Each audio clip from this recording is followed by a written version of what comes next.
উৰিয়ামঘাট ৰেংমা প্ৰাথমিক বড়ো সাহিত্য সভাৰ উদ্যোগত আজি ৭০তম বড়ো সাহিত্য সভা প্ৰতিষ্ঠা দিৱস আজি ৰংজালী নগৰ জয়ন্তীপুৰত উদযাপন কৰা হৈছে আৰু সেই উপলক্ষে ইতিমধ্যে প্ৰথম কাৰ্যসূচী হিচাপে পতাকা উত্তোলন আৰু শ্বহীদ তৰ্পণ ইতিমধ্যে হৈ গৈছে আৰু ইয়াৰ লগত সংগতি ৰাখি আজি এটা খুব ভাল এটা আমাৰ কাৰণে এচিভমেণ্ট আমি পাইছোঁ যে উৰিয়ামঘাট ৰেংমা আঞ্চলিকৰ কাৰ্যালয় আজি শুভ উদ্বোধন কৰে আমাৰ বড়ো কছাৰী ৱেলফেয়াৰ অট'নমাছ কাউন্সিলৰ কাৰ্যবাহী সদস্য সন্মানীয় শ্ৰীযুত প্ৰদীপ চৰকাৰী ডাঙৰীয়াই আৰু আজিৰ এই কাৰ্যসূচী মৰ্মে ছাত্ৰ ছাত্ৰীসকলৰ মাজত বিভিন্ন চকী বিভিন্ন ধৰণৰ খেল ধেমালিৰে উদযাপন কৰা হয় লগতে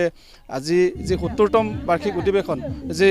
প্ৰতিষ্ঠা দিৱস এই প্ৰতিষ্ঠা দিৱসত সংগতি ৰাখি আৰু কিছু সময়ৰ পাছত প্ৰতিষ্ঠা দিৱসৰ সম্পৰ্কে আজি বিতংকে এটা আলোচনা চক্ৰ আৰু আমাৰ মাজত বাকী আছে কিছু সময়ৰ পাছত আৰম্ভ হ'ব আৰু ইয়াত উপস্থিত আছে আমাৰ ধনশিৰি জিলা বড়ো সাহিত্য সভাৰ সভাপতি আৰু ইয়াত গোলাঘাট জিলা কমিটি নিখিল বড়ো ছাত্ৰ সন্থাৰ সভাপতি নীলেশ্বৰ ব্ৰহ্ম আৰু ইয়াত উপস্থিত আছে আজিৰ এই কাৰ্যসূচীত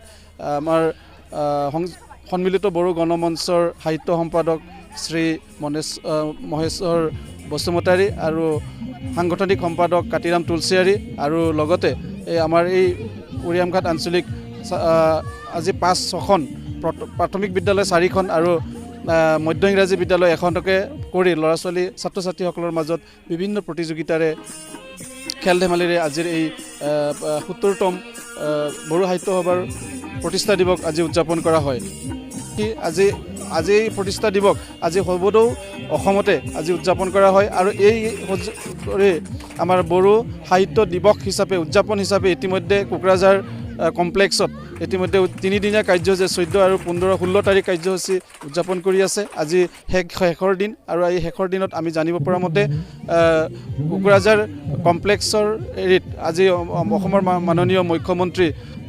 ডক্টৰ হেমন্ত বিশ্ব শৰ্মা ডাঙৰীয়া উপস্থিত থাকিব আৰু আশা ৰাখিছোঁ আজিৰ এই গোটেই আমাৰ যি উদযাপন আজি ৭০তম বড়ো সাহিত্য সভা দিৱস সেই সুকলমে আজি পাৰ হৈ যাব বুলি আমাৰ নিশ্চয় আশা কৰিছোঁ।